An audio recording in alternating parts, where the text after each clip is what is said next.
working, man. I know what my audience like. I did some independent films with Master P. A lot of those movies did really well. I'm ambitious. I'm a hustler. I have my own lane. That's the thing about comedy. You wake up every day, you don't know if you're funny that day.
Hey, welcome to the program.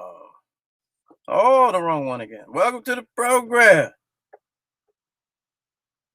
Welcome to Let's Go Live with Lamont King. I'm Lamont King, and we're now live. Let's go.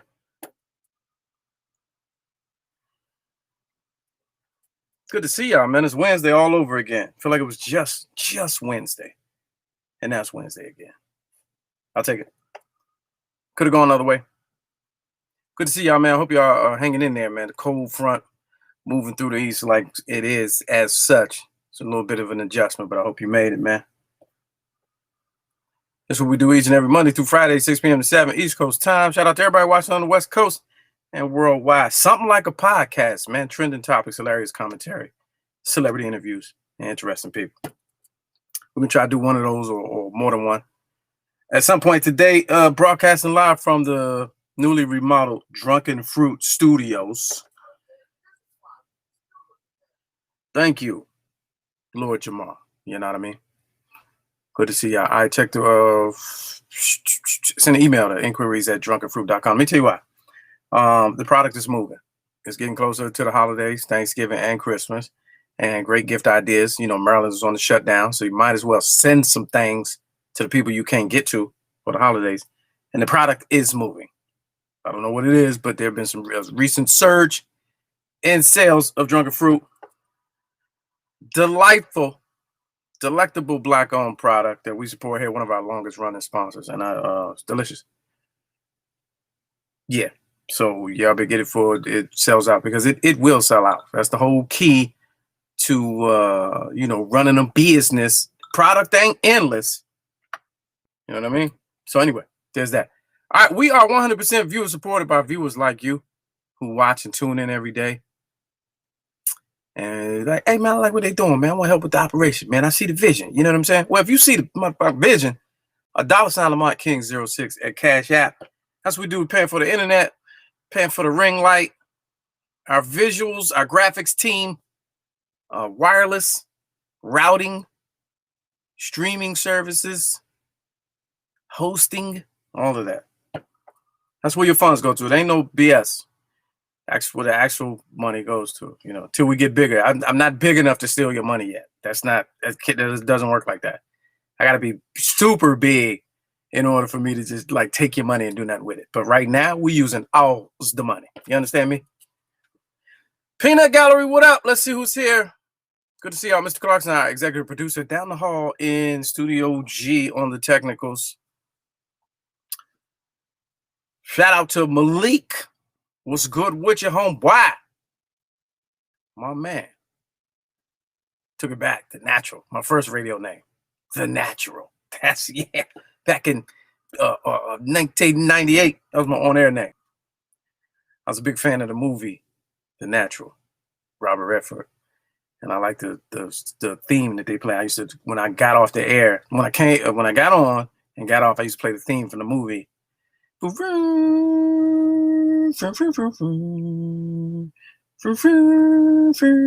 I was 2 in the morning. It didn't matter.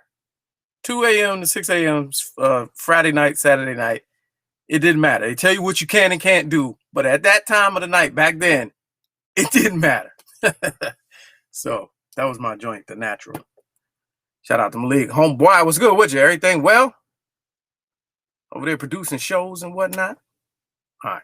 Everybody else, no, I don't get no shout outs. No, not even a name. If you didn't bring anybody, you don't get any shout outs. You just get a generic peanut gallery. What up? First timers, welcome. Returning visitors, I appreciate y'all. Jay Lee, Maryland shutdown starts on Friday. Governor Hogan said, I got it right here. Hold on. Governor Hogan says, it was on my phone earlier. Oh, here it is. Governor Hogan said, starting Friday, stay the fuck home. That's number one. Number two, businesses are shutting the fuck down early. That's number two. 3, capacity limitations. You're at home, so don't fucking worry about it. So those are the top 3 things that Maryland Governor Larry Hogan said.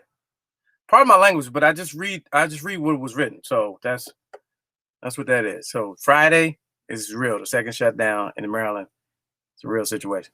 So that's what that is. True story. Now, when you Google it or whatever, Google, I don't trust the internet. So you're going to probably find a version that's different than that won't have that type of language, but it'll be the same. There it is right there. Mr. Clarkson, executive producer down the hall in Studio G, he got it in the chat. So check it. All right, what we talking about? What y'all talking about? I can hear it. That was a decent movie. I don't even know what y'all talking about. All right, here we go. Real quick, let me move right into today, man. Revisitations. There's a couple things I wanted to revisit. People always ask about my relationship with Roland and what's the deal. He's actually a very big fan of the show. So I wanted to revisit something to kind of explain the nature of our dynamic, if you will, and why he's such a fan of this program, and why we try to make the attempt to include him in the program, and sometimes it just doesn't work. Some things are beyond your control. But here, let's take a watch of this. Let's revisit this from a few months ago. All right, here we go. This is me on his show on a Wednesday, much like today.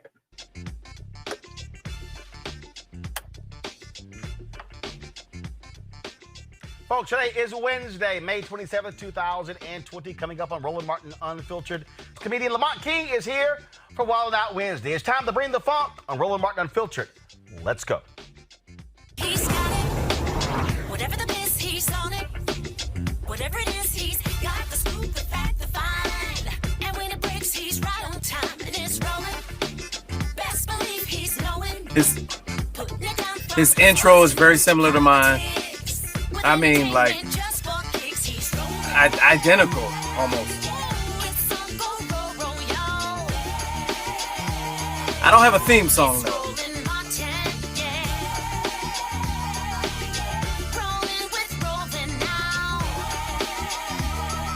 And his intro is way too long.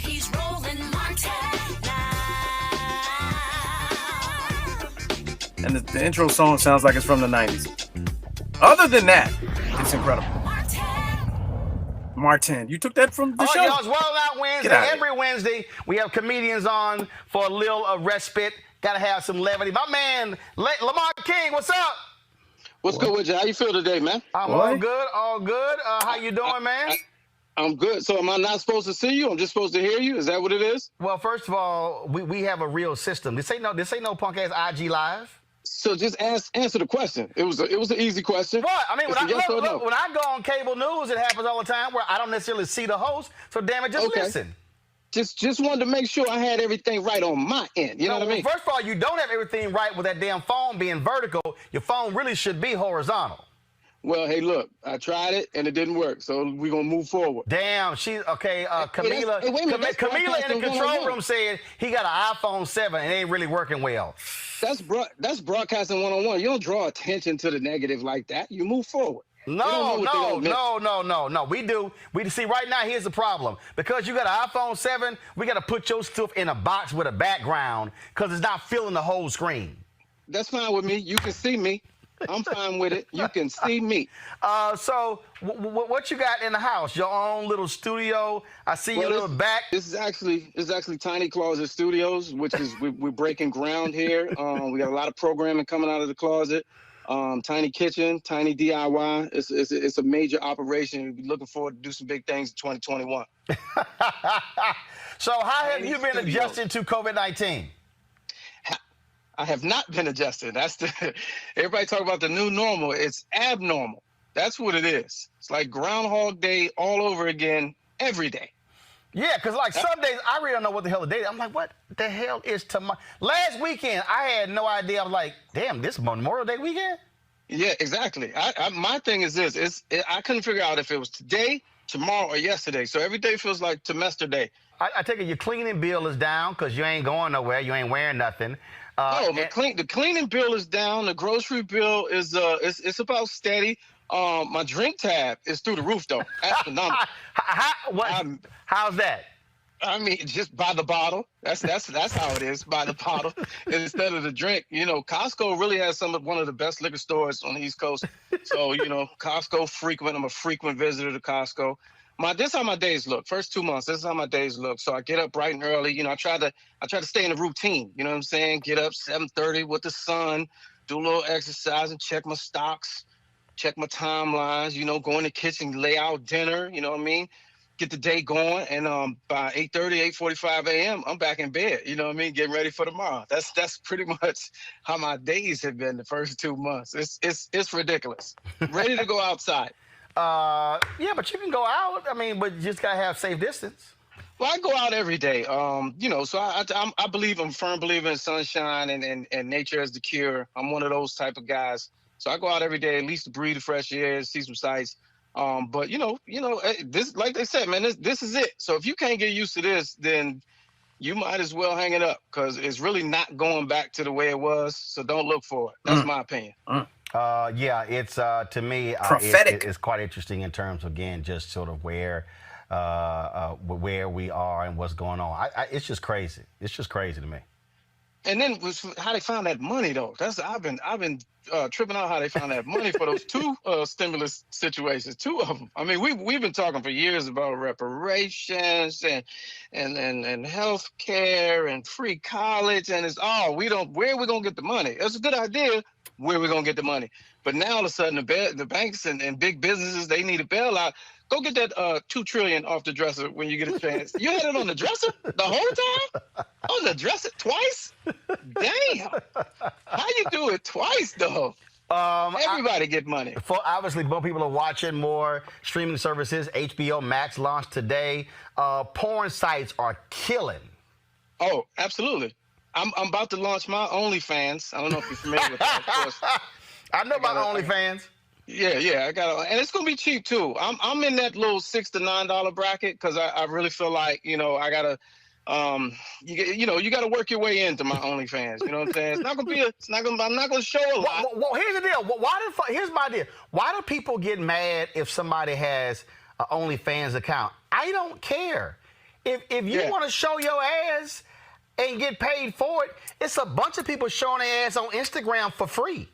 Right. So here's the thing. See, business, you got to go where the market is. So I ain't, it ain't even got to be all the stuff that you think it's going to be. I'm going for that niche fetish market for people that want to see people doing arm curls. And I'm just be on there doing arm curls like this, shirtless, doing this for the ladies, doing arm curls. And that's my OnlyFans right there. It's only for fans. And I don't need no judges. Okay, I'm sorry. Criticisms, hold up. So you said you're going to be doing arm curls shirtless.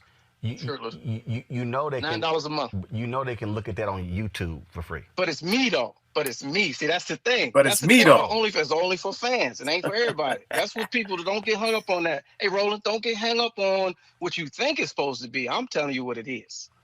Oh. You can get yours. You can get yours. I just heard you name 47 people at the end of the last segment who donated. No, that wasn't 47.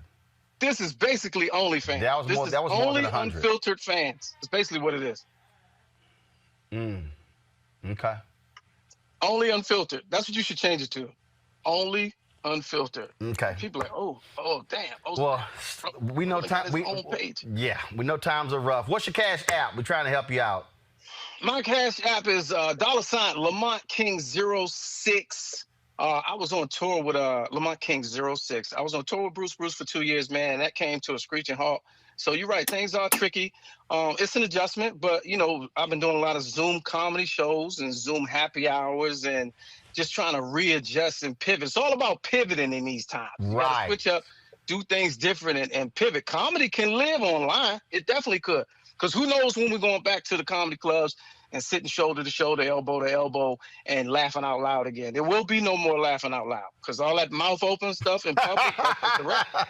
It's a wrap. You can go to the comedy club and they're either going to put your ass out for drinking and heckling or laughing with your mouth open. And the other thing is comedy clubs are packed.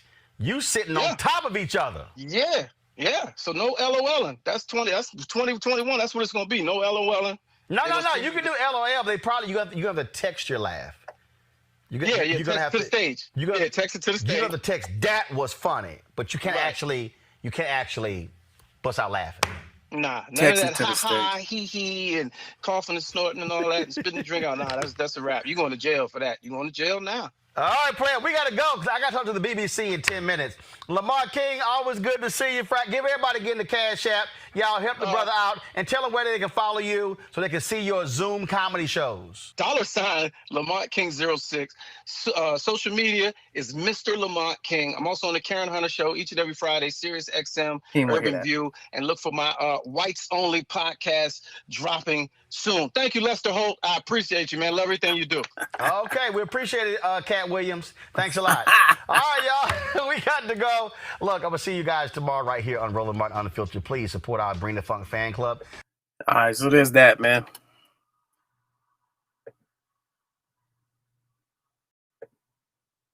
Yeah, there's that. So yeah. Just wanted to revisit that. A lot of people don't really understand why he's such a fan of the show. He's one of those guys that likes to I guess roast or think he's funny. But the moment it gets funnier than him, then I don't know. I ain't gonna scrutinize, but a lot of them joints just either went. And Haynes, I'm not gonna repeat what you said, but you're absolutely right. You are absolutely right. They try to put me in a box. But anyway, so there's that. That's my guy though. That's my man. And we so I gotta get Mr. Clarkson, shoot him a text and let him know we won't have time for him today because we already had him on, even though it was previously recorded. So convey that message, please. All right.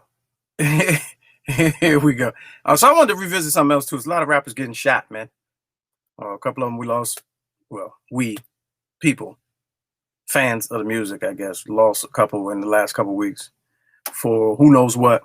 Details haven't been coming out, but it just got me to thinking about a show that we had not too long ago with a great interview with Pastor White Mike about murder music and how murder has a soundtrack and how our culture, has an appetite for songs and music that encourage and breed death over life, and how there are major companies and radio stations that keep perpetuating it, keep it going.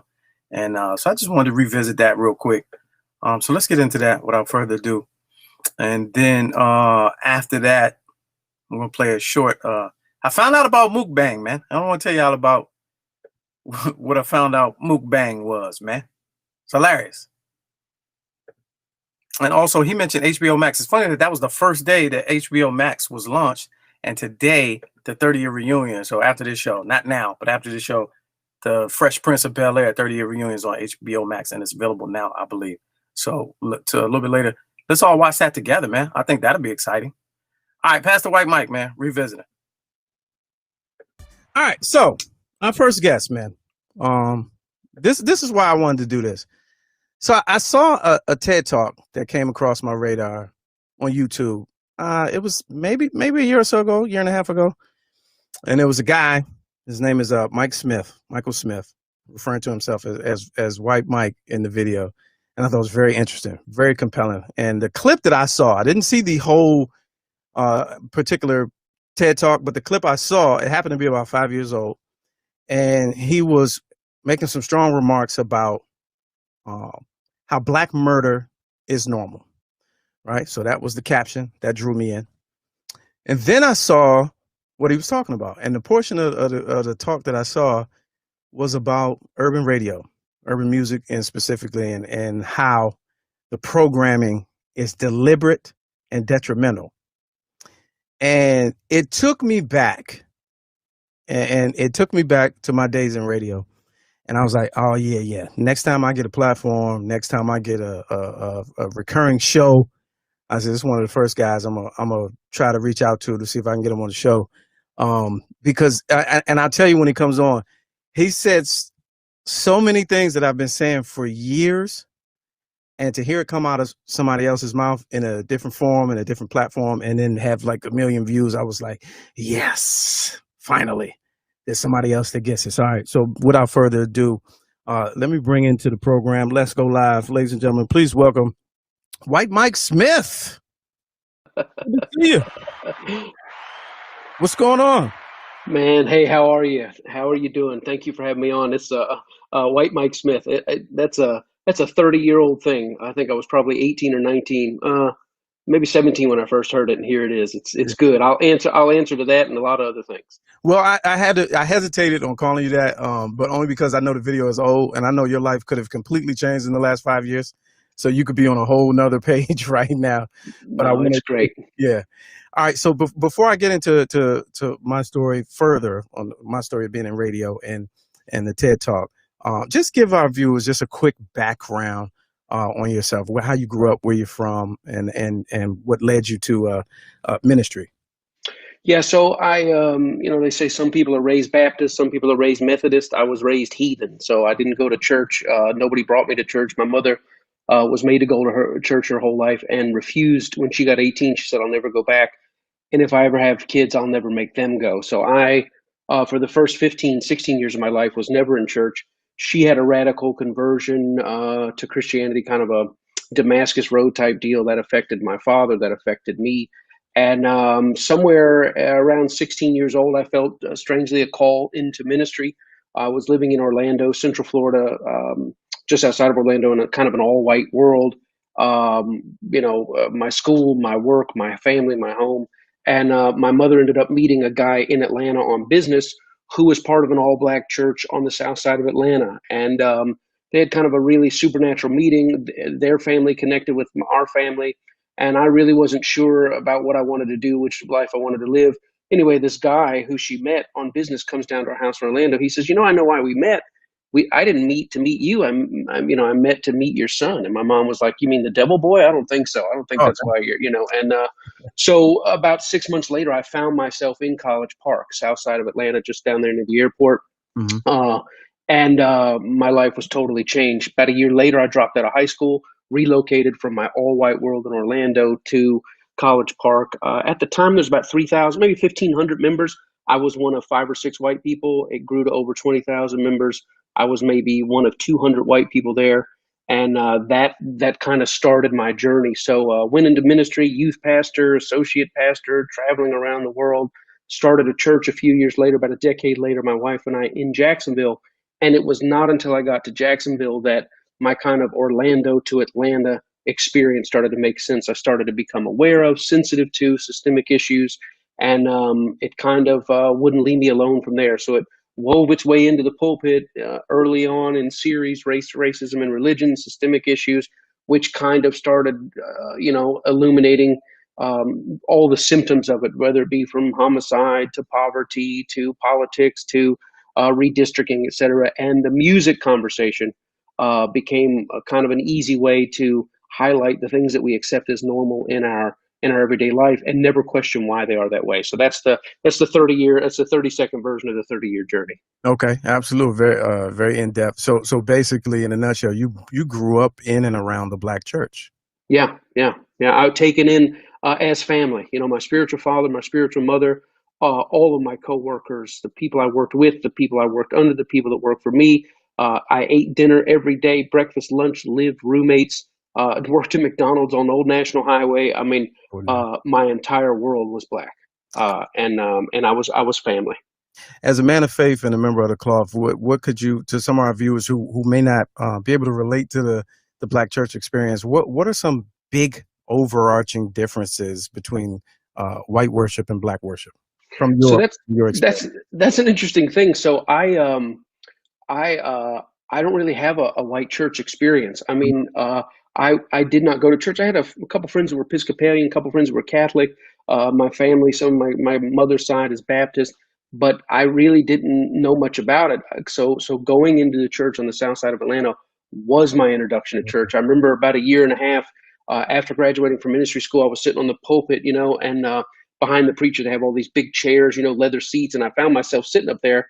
I was a young youth pastor, and I remember looking around. They were giving an altar call, and we stood up, and there were people coming down to get saved, and I remember clapping, and I looked around the room, out into the balcony, and I was like, I am the only white guy in this entire building right now. And it was not until like a year and a half in that I even realized that it was a different experience. So I don't really have a white church experience. Of course, I hear all the comedians and things talk about that, and the different kind of comedy things. But my experience is it's family, and again, I don't know how. So my spiritual dad came out of what you may consider as an AME, really traditional church, a lot of hooping, a lot of hollering, and kind of morphed out of that into more of a teaching style. So I've been to the Full Gospel Baptist Convention. I've been to the African Methodist Episcopal. I've been to the Faith. So I don't really have a Black church experience so much as the only church experience is all I know. And when I moved to Jacksonville, my church was split, down the middle. Is about 50% Black, 40% white, 10% a mix of everybody else. So I've always been around diversity in that. And I don't know. It's I mean, I don't want to get over spiritual, but it's kind of it just fits. It's maybe there's a purpose to it, and maybe there's a responsibility and accountability to share those experiences that I have. Now, the TED Talk that we're specifically going to deal with is dated 5 years. So I think you mentioned 2014 is when it happened, but it's dated 5 years on YouTube. Was at that time, was that a thing that you were touring with? Was that a talk piece that you had been taking around, or how did that come about? Yeah, so a guy in my church, a Black guy in my church, just a dear precious man, ran for sheriff of Jacksonville. And, we supported him. We encouraged him. He's just he's a great man, former law enforcement officer. He ran.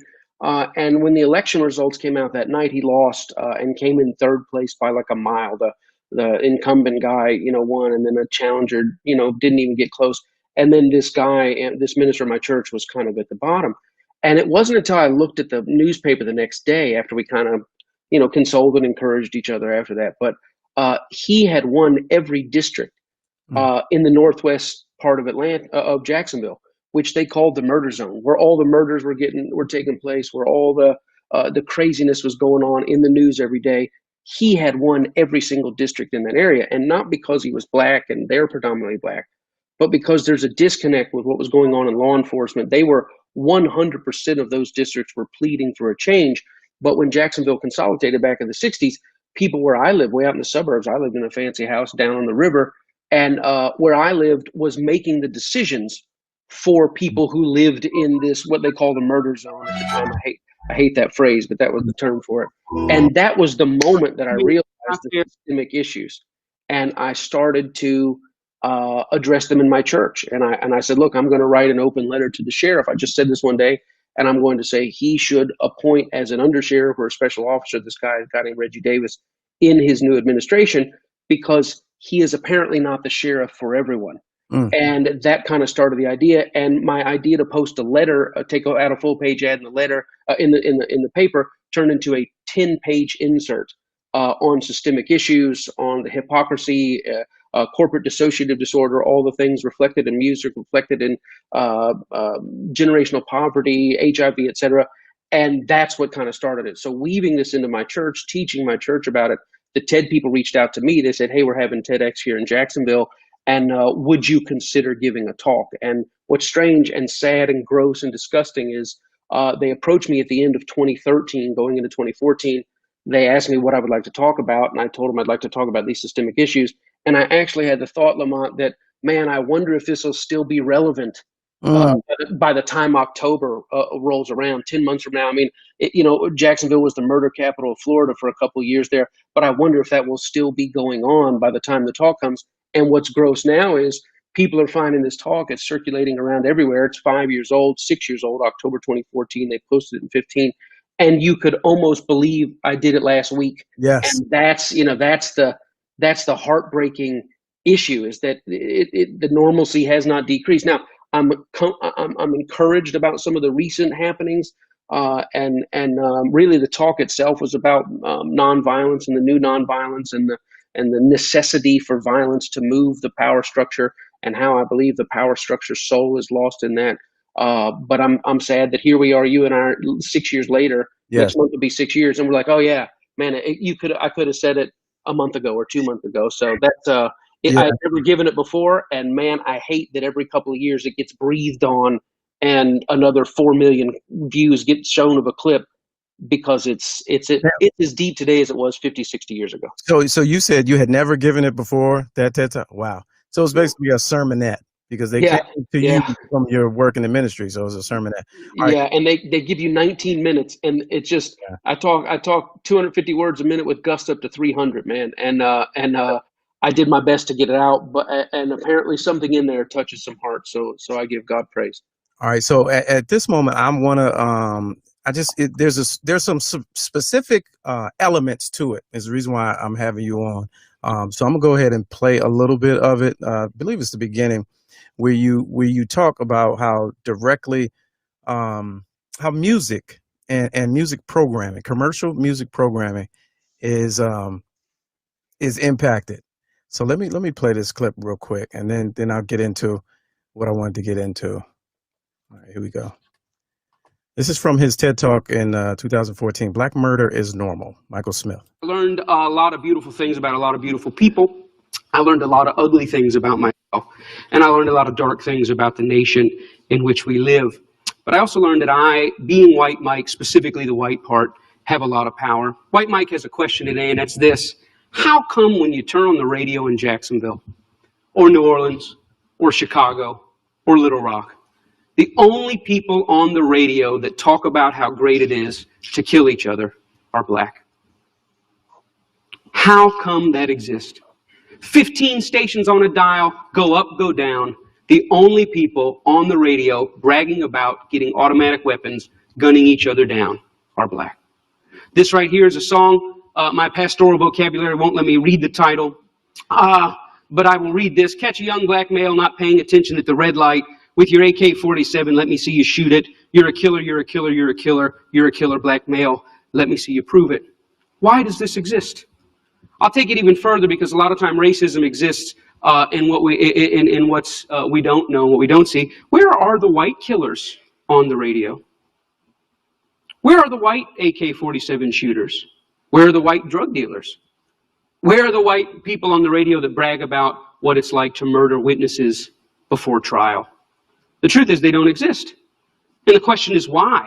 Why don't they exist? Do white people not kill people? Do white people not use AK-47s to shoot each other? I mean, do white people not do drugs? Do they not deal drugs? Of course they do. But why is it that it doesn't make it to our mainstream radio? Why is it that we don't hear it hundreds of times a day in hundreds of cities across the nation, thousands of plays that say the idea that a black guy would kill another black guy is something to be celebrated, something to be romanticized? And why is it that white people don't do it? And maybe it's because there's no white audience for it. Or maybe it's because it's not really marketable. Maybe because can't get sponsors. I don't know why it is. Or maybe it's because it's just not the white man's role. Or maybe when white people get up and talk about being drug dealers and AK-47 killers, maybe it's even sicker than that. Maybe when white people do it, they're accused of acting black. All right, so it's already heavy. And And there's so many layers to it. So many layers to it. And one thing I was struck, I'm so impressed at your ability to weave humor into certain aspects of this talk, because it helps to deliver the message, especially when it's a strong, hard message like that. We don't know each other. We're just meeting right now. But I'm a professional stand-up comedian, and one of the reasons why I got into comedy was I was raised in a very conscious household, very radical. And one of the things that I knew at an early age was, in order to get those strong messages through, comedy helps. And when I saw this talk and I watched it from second one to the last second, I was like, perfection. Like he got all the points he needed. He got a couple, laugh lines in there, and you're dialed in because you don't know what's coming next, and you're just question after question, fact after fact. So let me take it a little ways back. One of the best youth sermons that I can remember, I was in high school. We were going to, vacation Bible school, and with youth church, I was real active with that. And the youth pastor did a speech or a sermon on music, the power of music, but he broke it down from a scientific standpoint, and that never left me, because he broke it down about how harmonic frequencies and different music makes you do different things, and the devil lives in the music, and God is in the word, and like in a way that I was like, oh, that's interesting, that's fascinating. I never heard about that and heard it like that, and that always stayed with me. So I always understood the power of music as a spirit. So that when later I got into radio, commercial urban radio, I just heard things differently than everybody else did in the building. And I was on a morning show. We were syndicated in 56 cities. This is from 1998 to 2004. Music was changing. Urban music was changing. Hip hop was on the verge of turning into trash. And I can literally remember being in the meetings and speaking up against certain songs that were laid out as, this is what we're adding next week. We want you guys' opinion. And I would speak out and give commentary, and I would literally get scoffed at and get laughed at, because I would say some of the very things that you talked about in your talk. And that's why it was like, I gotta reach out to this guy, because I can remember holding those similar views, but not being able to articulate it as well as you did. But urban radio, it always struck me how there are certain songs, and I tell people to this day, listen, just dial in. There are certain songs that get played different ways based on what station they're in. Sure. And so they'll take out certain words or phrases, same song, but on the so-called hit music station or the urban station, it'll be edited. And I would tell my friends, I'd be like, you got to ask yourself, why is that?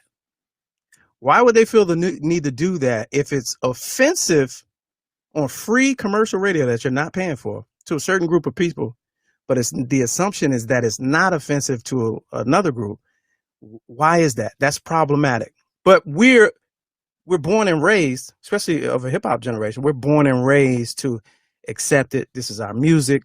I'm against censorship, blah, blah, blah, right? That argument always comes up. That's how I used to get laughed out the meetings. So it was like, well, this is what people want.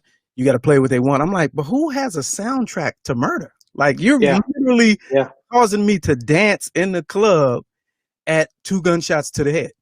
Yeah. And it's just, it's as you get older and you start to look back on it, I was raised with NWA and all of that. So there was a time and place for that. But when you look back on it, you're like, wow, that's borderline mental illness, that I have a soundtrack of murder that's pushed to me as entertainment. Yeah.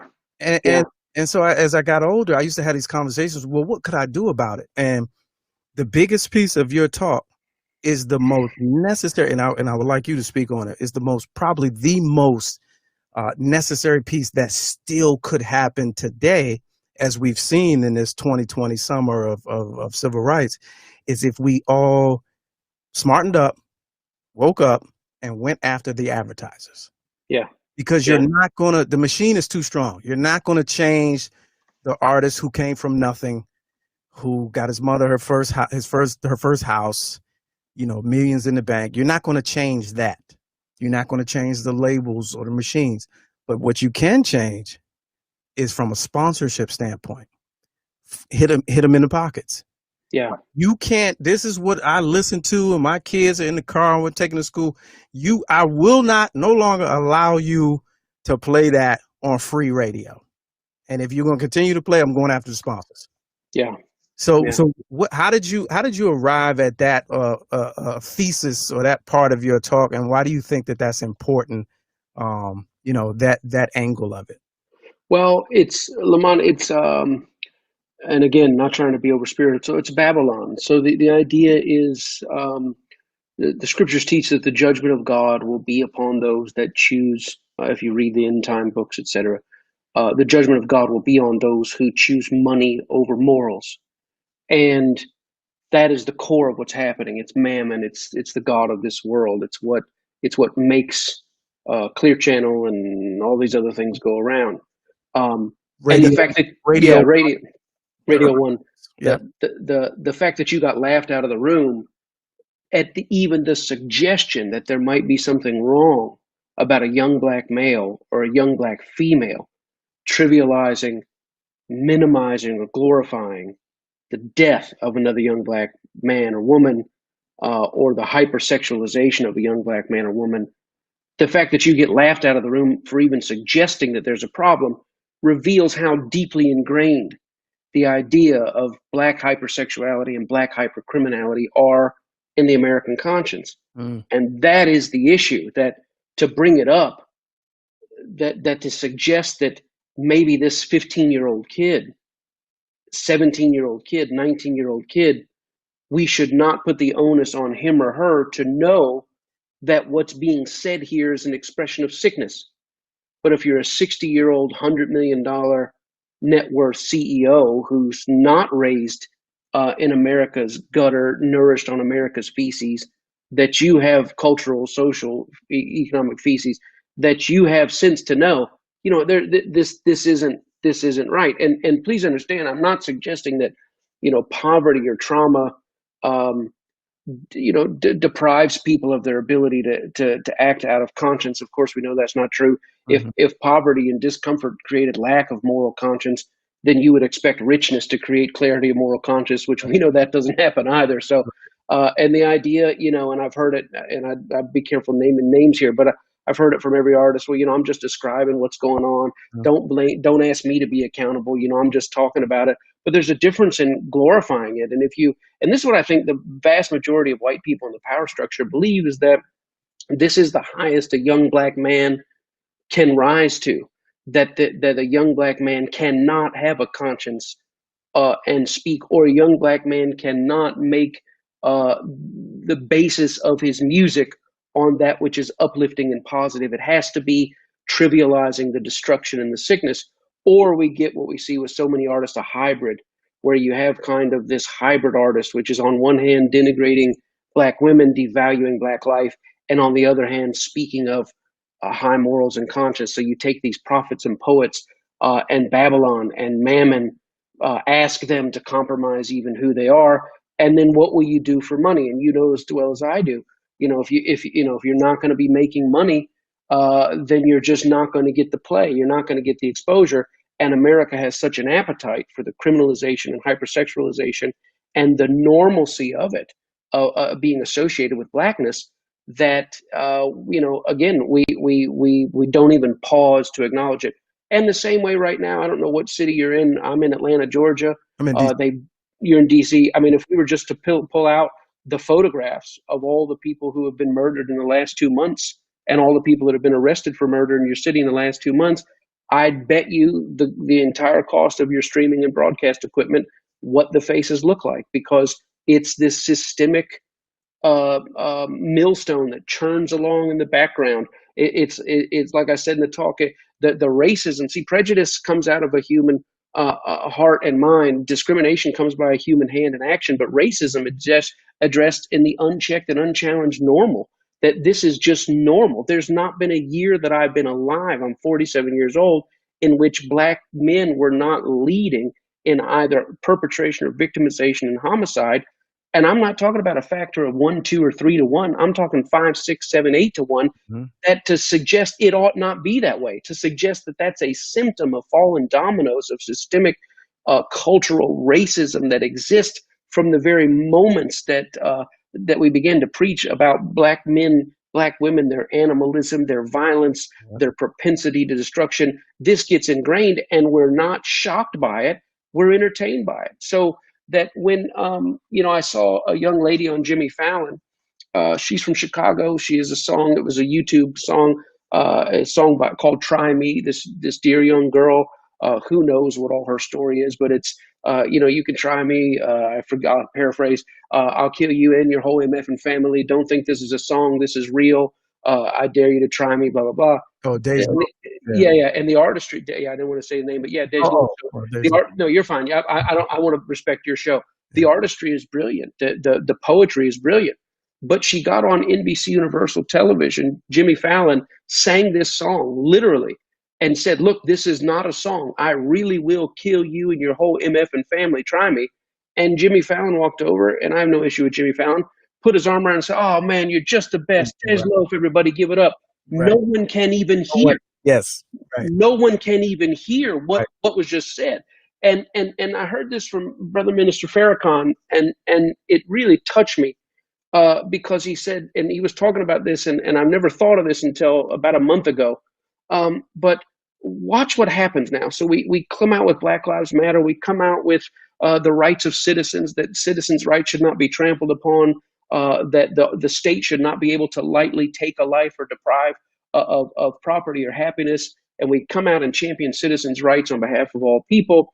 And the immediate pushback is, yes, but look at black on black crime. Now, there are two totally different issues. One doesn't touch the other. The rights of citizens, according to our own founding documents, are sacrosanct. They are holy. The only sin that the nation recognizes is that when the state tramples upon the citizen's right to due process, etc., they call it a transgression against God. But when you bring that up, and this is Brother Minister Farrakhan's point, was that the challenge that black life should be worth something, that it should be able to stand holy and defensible as a right, is degraded and eroded by the normalcy of black murder, by the normalcy of black perceptions of black criminality and hypersexuality, so that when you say, hey, this guy was choked out on the street, I don't care what he did 5 minutes before, I don't care what he did 10 days before, a citizen of the United States, life was taken unjustly by an agent of the state. This is the highest transgression you could have inside our country. It's been so normalized that he was not fully equally right to his citizenship rights, because what do? We point to where black murder is normal. So the music, I don't think, contributes to the issue. It contributes to the apathy. It contributes to the insensitivity. It contributes to the laughter. Like, why would you say there's something wrong with this? Come on, it's just what they do. It's just what they know. And now here comes the they-ness, separating the usness, keeping those who look like me in the power structure, who own the companies, the labels, the advertisers, and I would never want my brand associated with date rape. I would never want my brand associated with dogfighting. I would never want my brand associated with anything anti-gay or anti-Muslim. But when I say, would you like your brand associated with the celebration of the murder of young black men, you say, well, I mean, come on, what's wrong with that? It's so deep inside the American psyche that that's the whole point, is that the marketplace reveals what's normal. It reveals the normal. The marketplace is the canary in the coal mine. And you can't get away with things now. In this thing that's arisen over the past 6 months here, you see the number of companies. You know, here at Toyota, we believe that Black Lives Matter. Here at American Express, we believe. And are they doing that out of change of consciousness, or are they doing that because Mammon and Babylon says this is what you must do? And even making a change, this is what happened in our country, Lamont, is that we've never had a change in this nation as it involves the fully recognized dignity and equality of Black Americans, red Americans, brown Americans, that did not require violence. There's never been a change that's significant without some form of violence.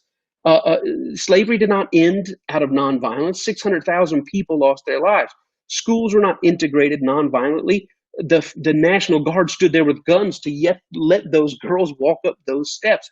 Lunch counters were not integrated non-violently. There's violence by force, but there's also violence by disruption. 4 guys in Greenville sit down, disrupt this entire business, and after 6 months, they go, you know what, we really ought to let colored people sit at our lunch counters. Was it wrong after 6 months, or was it wrong before? Did you change out of the economic violence and the violence by disruption?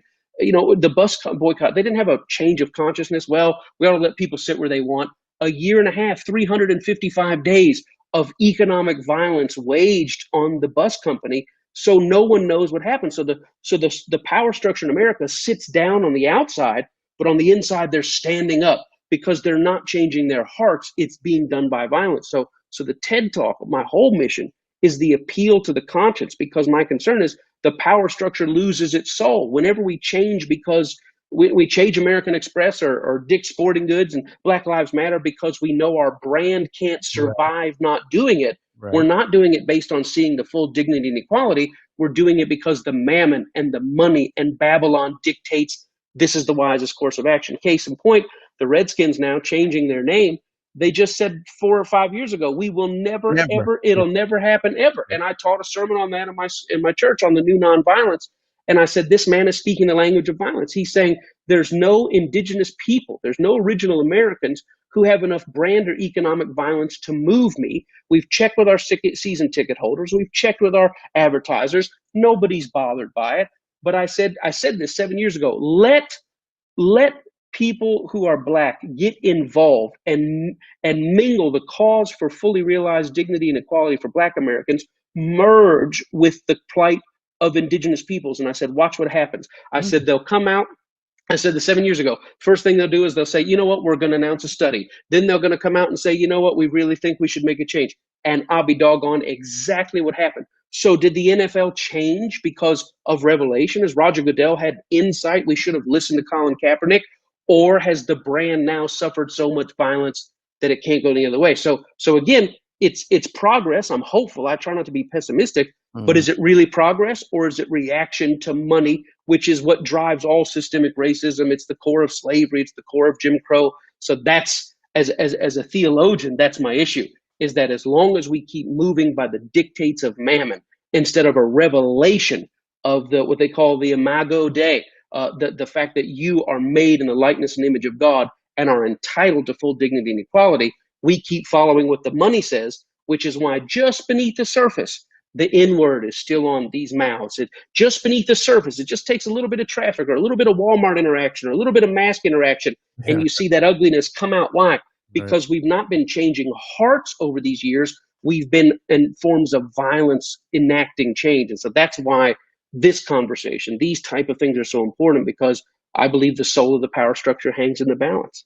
Now, but to that point, though, do you believe consciousness can be changed? I mean, that's a 100-year war, and so progress versus reactionary. Are you fine with, in this moment, in this present moment, our actions just being reactionary, like where we strategically say, all right, let's take this company down. Let's strategically take this company down. Sure. Yeah, you have to be. Because, you have to be. I mean, how long are we going to wait? 100 years for minds to change? Right. I mean, I hate to say this. Yes. I mean, I'm not trying to be, but by any means necessary. I mean, if it requires the violent upheaval of systems, if it requires the violent upheaval of economics, violence by disruption, violence by economic violence, brand violence, etc. But I hate the idea of it. You have to understand, however necessary it may be, the long-term gains are not good. The long-term results are not good, because it entrenches it. To me, all of this is a failure of the pulpit. It's a fundamental misunderstanding of who Christ is. It's a fundamental misunderstanding of the teaching of the gospel.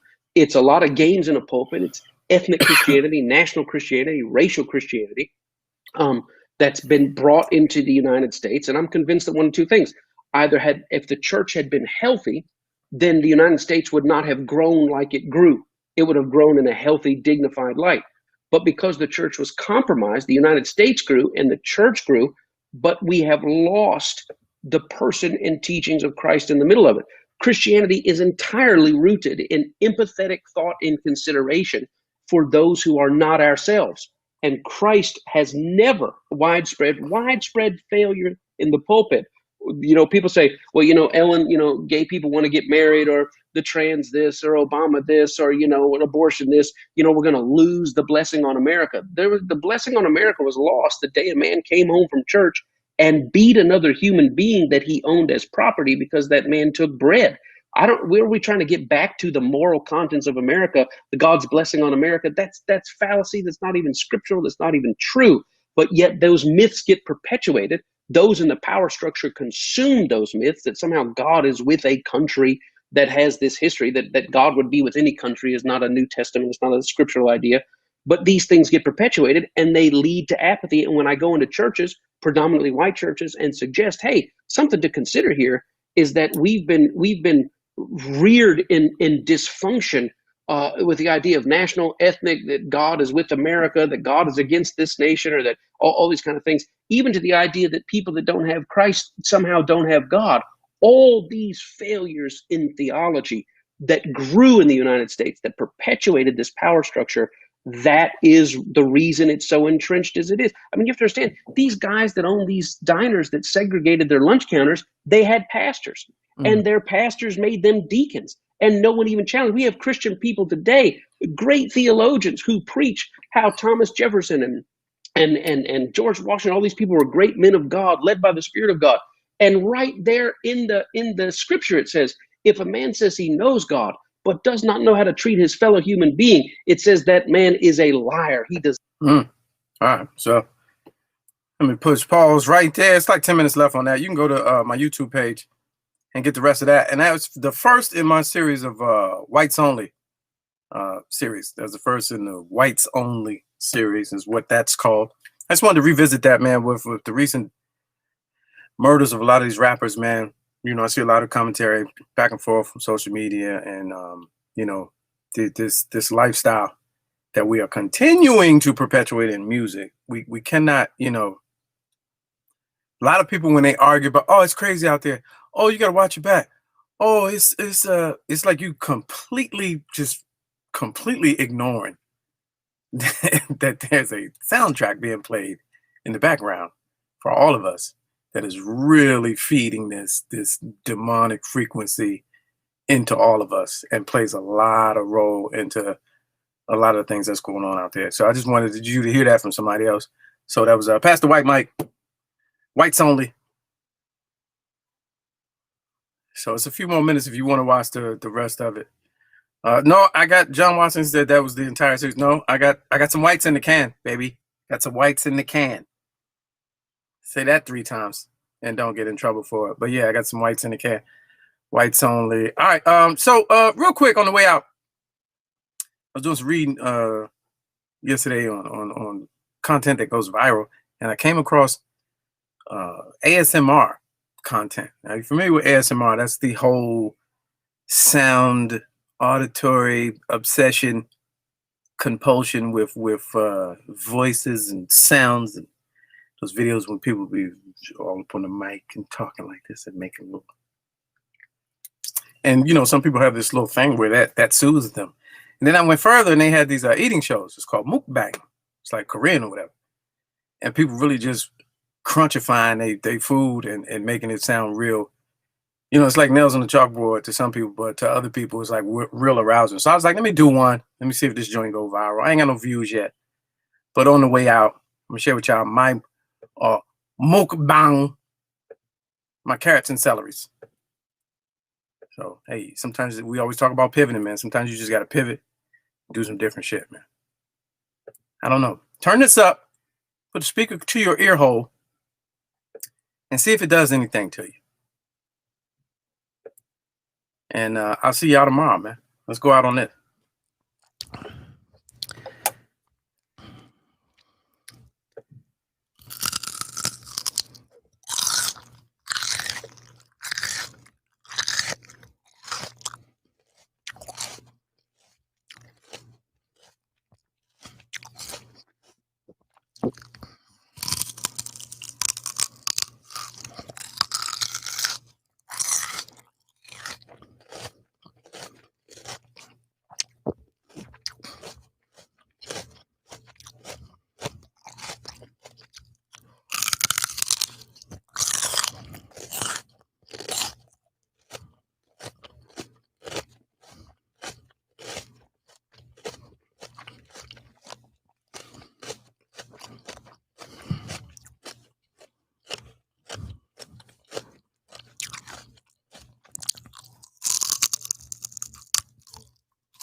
What the hell was that?